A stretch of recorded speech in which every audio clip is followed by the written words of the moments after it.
अस्सलाम वालेकुम my cute friends. Our unique relationship का नेक्स्ट पार्ट लेकर आ चुकी हूँ। तो चलिए आज के न्यू पार्ट को स्टार्ट करते हैं। इस पार्ट में हमने देखा था कि जो आशियन था वो वांग जी के साथ चला गया था और मैडम यू को उसने चैलेंज किया था। वो लोग डेट पर गए थे। वो लोग पहले घूमते हैं, खाते हैं, कॉफ़ी खाते हैं, उसके बाद आइसक्रीम खाते हैं और फिर कॉटन कैंडी खरीदते हैं जो कि आशियन को बहुत पसंद है। उसके बाद वो लोग पार्क में जाते हैं। लेकिन आज ना आशियन बहुत उदास था और ना ही उसे ड्रामा और ना ही कार्टून्स के बारे में बोल रहा था। वांग जी को बहुत अजीब लगता है। अब ना वांग जी को अच्छा लगता है जब आशियन उससे कार्टून्स के बारे में बोलता है। लेकिन यहाँ पर ना आशियन कुछ भी नहीं बोल रहा था। उसने कहा, आशियन तुम्हें क्या हुआ है? वांग जी आशियन को देखते हुए कहा, तुम इतने अपसेट क्यों हो? आशियन ने कहा, नहीं कुछ नहीं हुआ है। ये सुनकर वांग जी ने कहा, कुछ हुआ है, तुम बहुत अपसेट हो ना? फिर आशियन ने कहा, तुमने सुना नहीं मॉम ने क्या कहा? ये सुनकर वांग जी ने कहा, मदर इन लॉ ने कहा। क्या कहा? वो शादी के बाद। क्या तुम उसको लेकर अपसेट हो? आशियन ने कहा, हाँ। उसकी आंखों में आंसू आ गए। वांग जी ने तुरंत फेस को पकड़ते हुए कहा, रोना मत। बिल्कुल नहीं, बिल्कुल नहीं, बिल्कुल नहीं। आंसुओं को रोको, आंसुओं को रोको।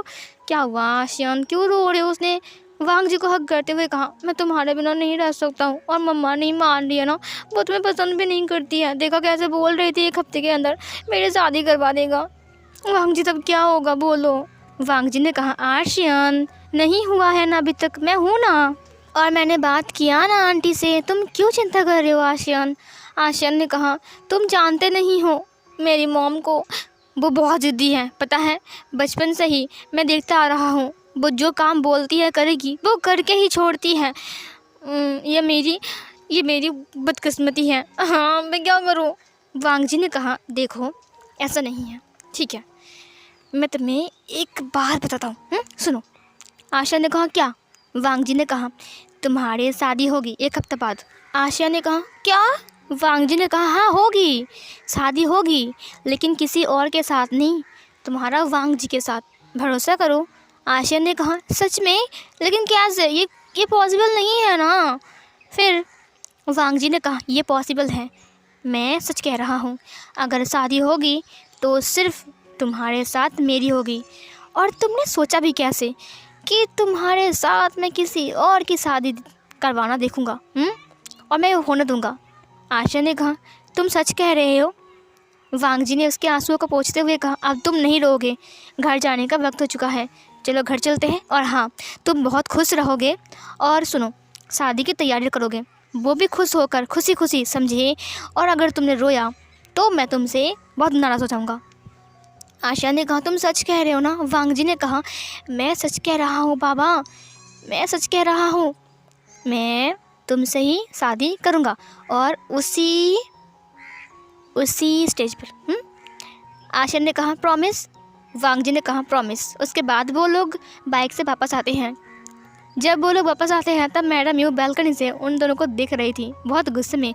वांग जी ने कहा, सासू माँ तो फिर आशन को दे गया, ठीक है, ख्याल रखना 1 हफ्ता, याद रखना। मैडम यू को बहुत गुस्सा आ रहा था लेकिन उन्होंने कुछ नहीं कहा। वांग जी ने कहा, बाय बेबी। आशा ने कहा, बाय हब्बी, और फिर ये बोलकर वो अंदर चला गया। और मैडम यू तो बहुत गुस्से में दिख रहा था। मैडम यू ने कहा, अब 1 हफ्ता बाद तो क्या, तुम मुझसे कभी नहीं मिल पाओगे, शादी में करवा दूंगा, उसके बाद देखता हूँ तुम क्या करते हो। वांग जी चला गया वहाँ से।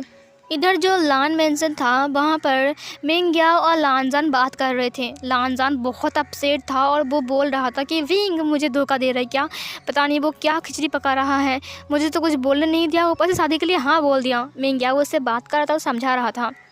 तभी वांग जी अंदर आता है। वांग जी ने कहा, मॉम आप कहाँ हो? मॉम मुझे आपसे बात करनी है, अभी के अभी करनी है। मिंगयाओ ने कहा, क्या हुआ वांग जी? वांग जी ने कहा, मॉम कहाँ है? मैडम लान ऊपर थी और वो नीचे आते हुए कहा, क्या हुआ, ये भैंस की तरह क्यों चिल्ला रहे हो? वांग जी ने कहा, मॉम मुझे शादी करनी है। ये सुनकर मैडम लान रुक गई। उन्होंने कहा, क्या करनी है तुझे? मुझे सुनाई नहीं दिया। वांग जी ने कहा, शादी करनी है मुझे, वो भी 1 हफ्ते के अंदर। ये सुनकर लैन जैन ने कहा, क्या शादी करनी है तुझे?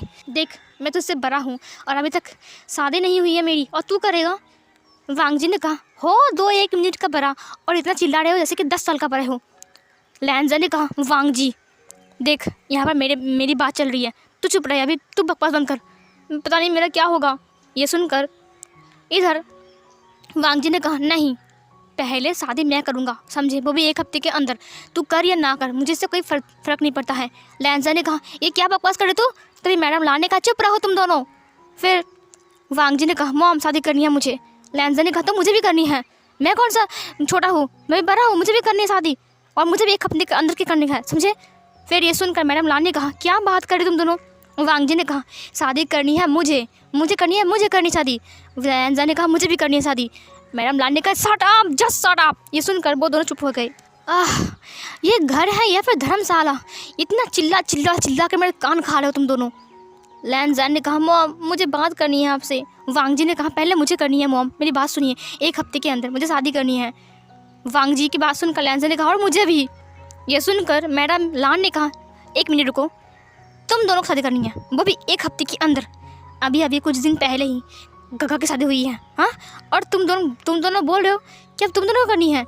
लैंजन और वांग जी ने अपने सिर को हाँ में हिलाया। उसके बाद मैडम लान ने कहा देखो मेरी बात कान खोल कर सुन लो, 1 हफ्ते के अंदर ये पॉसिबल नहीं है। अब मैं तुम्हारे लिए कहाँ से लड़की ढूंढ कर लाऊँ, कहाँ से ओमेगा को लाऊँ, बोलो मुझे। और कोई ऐसे बोलूँगा कि 1 हफ्ते की बात शादी है, प्लीज़ आपकी बेटी को मुझे दे दीजिए, दे देगा क्या वो। वांग जी ने कहा लेकिन मॉम। मैडम लान ने कहा जस्ट शट अप, शादी वादी कुछ नहीं होगा, समझे। खुद का ख्याल नहीं रखता है, दिन भर घर से बाहर रहता है, और उनको शादी करनी है, पहले खुद का ख्याल रखो। ये बोलकर वो चली गई। मेंग्याओ ने कहा क्या हो गया है। फिर वांग जी तुरंत मेंग्याओ के पैर को पकड़ते हुए कहा गगा, मेंग्याओ गगा। मेंग्याओ ने कहा कि क्या हुआ है। वांग जी ने कहा शादी करनी है मुझे। मेंग्याओ ने कहा तो मैं क्या करूँ इसमें। वांग जी ने कहा आप हेल्प करो। मेंग्याओ ने कहा मैं कैसे हेल्प कर सकता हूँ, शादी तुम्हें करनी है। वांग जी ने कहा गगा प्लीज़ ना, आपको बताएं आशियान की शादी फिक्स हो गई है, वो भी 1 वीक के अंदर। मैं क्या करूँ गगा प्लीज़। मेंग्याओ ने कहा लेकिन मैं क्या करूँ, शादी फिक्स हो गई तो मैं थोड़ी ना रोक सकता हूँ जाकर। वांग जी ने कहा आप मॉम को मनाइए ना, आप डैड को मनाइए ना, आपकी बात ना वो दोनों बहुत मानते हैं, प्लीज़ कम से कम डैड को तो मना लीजिए ताकि डैड मॉम से बात करें। और बताएं मैंने मैडम यू को चैलेंज किया है। यह सुनकर मेंग्याओ की आंखें बड़ी बड़ी। लैंजन सॉफ्ट क्या। लैंजन ने कहा तूने किसको चैलेंज किया है।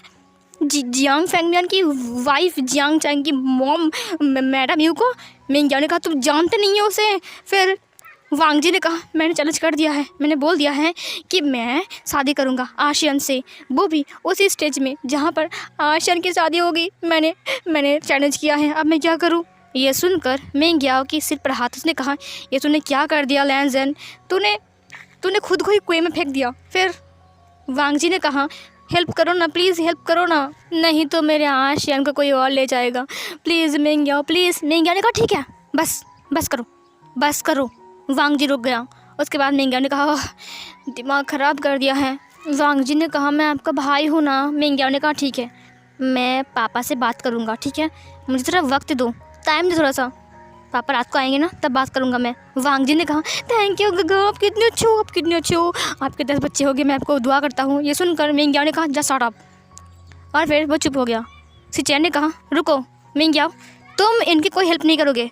वहाँ पर सिचैन आ गया था और उसने सब कुछ सुन लिया था। सुनने के बाद उसने कहा मेंग्याओ तुम इसके कोई हेल्प नहीं करोगे। वांग जी ने कहा गगा क्या आप मेरे असली भाई हो या दुश्मन हो मेरी।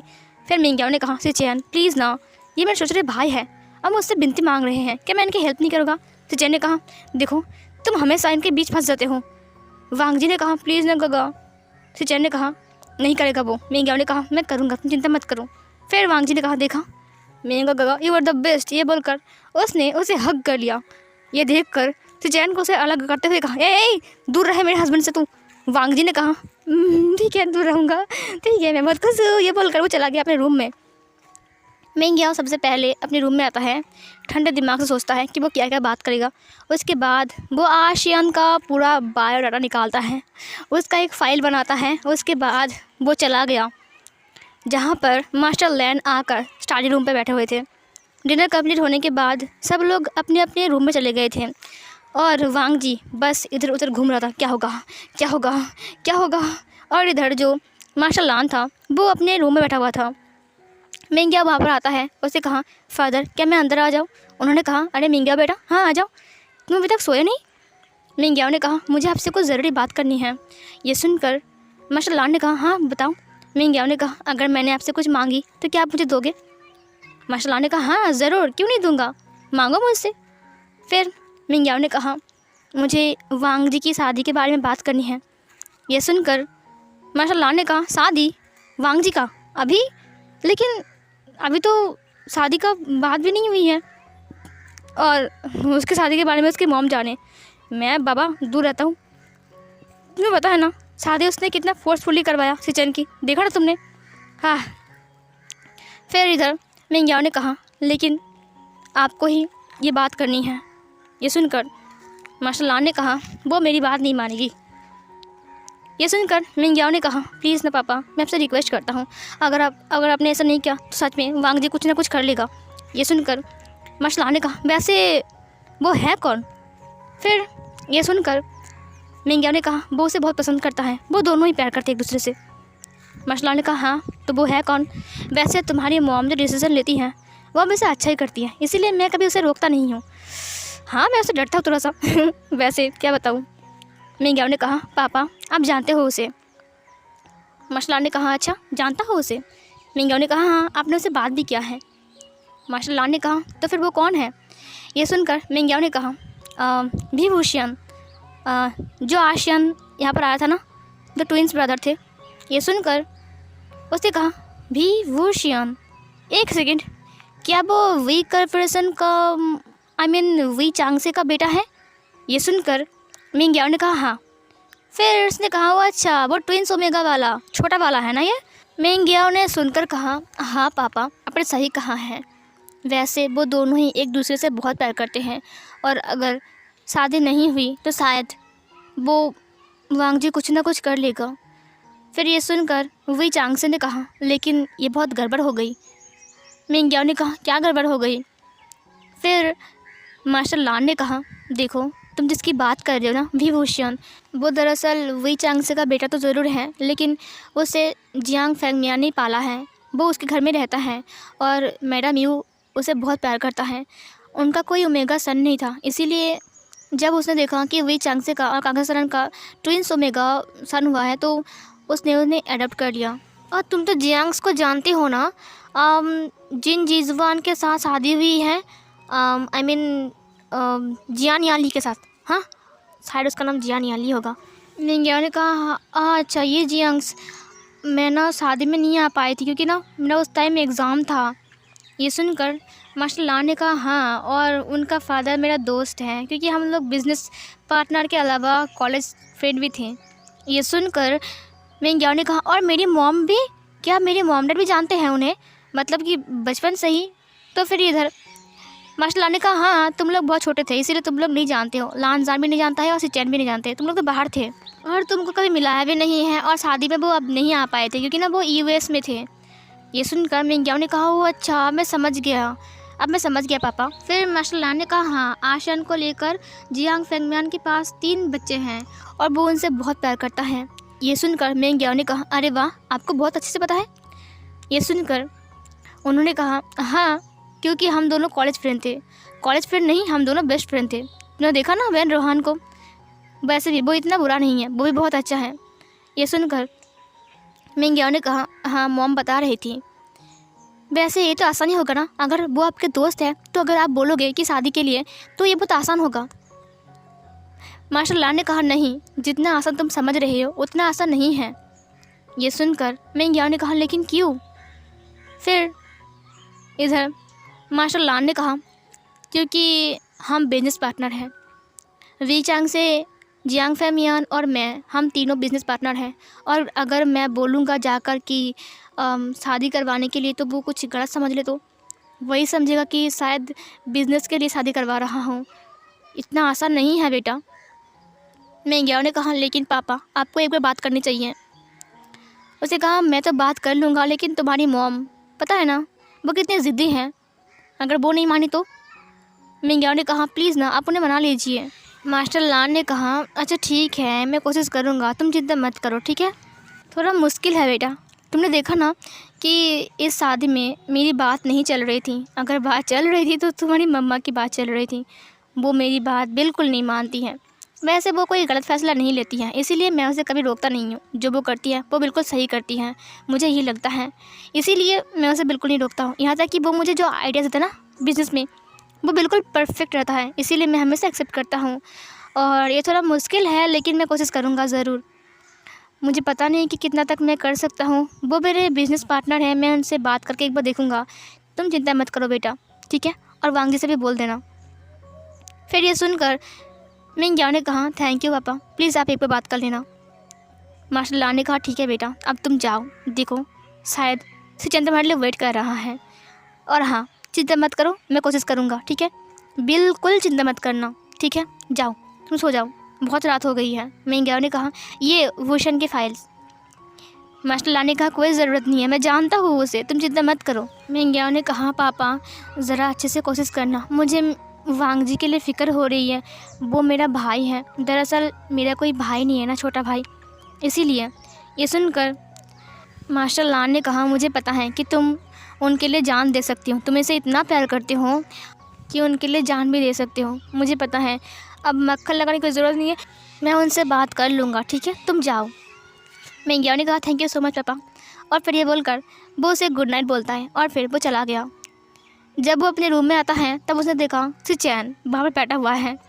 सच में वो जागा हुआ था, अभी तक सोया नहीं था, वो किताब पढ़ रहा था बेड पर बैठकर। मिंग याओ ने कहा, अरे वाह, क्या बात है, आज आप सोए नहीं? ये सुनकर सिचेन थोड़ा लबी लबी होते हुए कहा, नहीं, मुझे नींद नहीं आ रही थी। ये सुनकर मिंग याओ ने कहा, आपको क्यों नींद नहीं आ रही थी? सिचेन ने कहा, क्या करूँ, मेरा हस्बैंड मुझे टाइम ना देकर मेरे लाडले भाइयों को टाइम दे रहा है।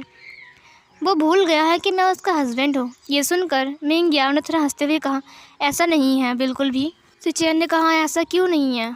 मुझे तो लगता है कि शादी करके कोई गलती तो नहीं कर दिया ना मैंने। मिंग याओ फिर से हंसने लगा।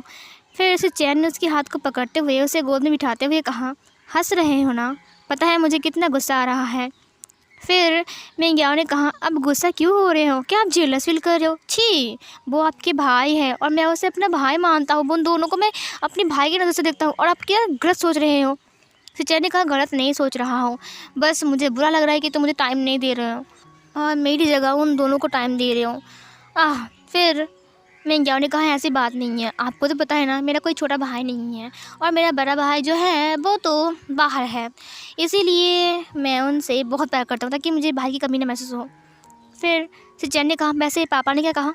ये सुनकर मिंग याओ ने कहा, पापा ने कहा है कि वो देखेंगे और अभी वांग जी को मत बताना, नहीं तो तुम्हारा भाई, छोटा सा लाडला भाई, अभी डांस करने लग जाएगा। ये सुनकर सिचेन ने कहा, शादी चीज़ ही ऐसी है, अगर प्यार करने वाले इंसान के साथ हो रही है ना तो मन डांस करने के लिए करता है। ये सुनकर मिंग याओ ने कहा, अच्छा तो फिर आपका नहीं किया?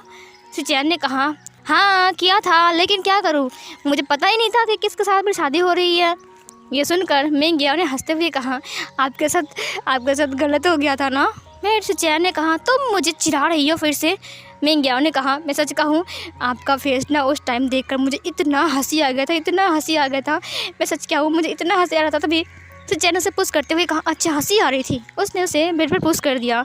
उसके बाद मिंग याओ ने कहा, देखो गगा, आप गलत कर रहे हो, ठीक है? ये बिल्कुल भी अच्छी बात नहीं है, मैं आपसे बात कर रहा हूँ ना। सिचेन ने कहा, अच्छा अब बात करने का वक्त ख़त्म हो चुका है, अब मेरा वक्त शुरू। मिंग याओ ने कहा, नहीं बिल्कुल नहीं गगा, आप ऐसा नहीं कर सकते हो। और सिचेन उसकी मुंह बंद कर देता है, इसका मतलब सिचेन उसके लिप्स को कैप्चर कर लेता है, जिसके दौरान मिंग याओ का मुंह बंद हो गया और फिर वो उसे किस करने लगता है। थोड़ी देर बाद मिंग याओ भी उसका किस का रिस्पॉन्स करता है और वो भी उसे किस बैक करता है और फिर धीरे धीरे करके उनका रोमांस स्टार्ट होता है और सिचेन मिंग याओ को बहुत तंग करता है, पूरी रात तंग करता है। सो गाइज़, ये वाला पार्ट यहीं पर ही एंड होती है। मुझे पता है कि ये वाला पार्ट थोड़ा शॉर्ट था, लेकिन ऑथर ने मुझे यहीं तक ही बताया है अब तक के, और मैं उनसे फिर से बात करूँगी और फिर से नेक्स्ट पार्ट के बारे में पूछूंगी और मैं उनसे नेक्स्ट पार्ट मांगूंगी। अगर उन्होंने जल्दी दे दिया तो मैं कल पार्ट लेकर आ जाऊंगी, अगर लेट हुआ तो कल शायद पार्ट नहीं आ सकता है। तो शायद आपको वेट करना पड़ेगा, लेकिन कोई बात नहीं, हम वेट कर लेंगे क्योंकि स्टोरी इतनी अच्छी है कि हम वेट कर सकते हैं। और पता नहीं ऑथर हमारे लिए क्या क्या न्यू ट्विस्ट लाएगा, अब कि पता नहीं क्या होगा वांग शन की जोड़ी में। तो मिलते हैं एक और न्यू पार्ट में, तब तक के लिए बाय बाय।